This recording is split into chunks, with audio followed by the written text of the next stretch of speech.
So for those listening, just to sort of wrap this all up and to tie everything together here, for those that are listening that maybe are struggling with their data management initiatives, or they're in the middle of a digital transformation and they don't really have a good handle on their data work stream yet, or maybe they haven't thought much about it, what are some of the best ways to get started? Like, what are those one or two takeaways that you could leave us with as far as how do we get started on this data management, this data governance journey?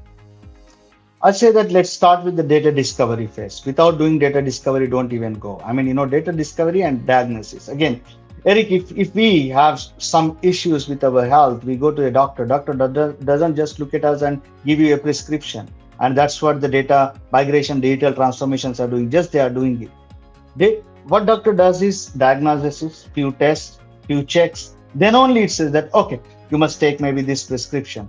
So I say that consultants cannot just prescribe before looking at the data and the health of the data and diagnosis of it. So check your data. What is the data that is really meaningful?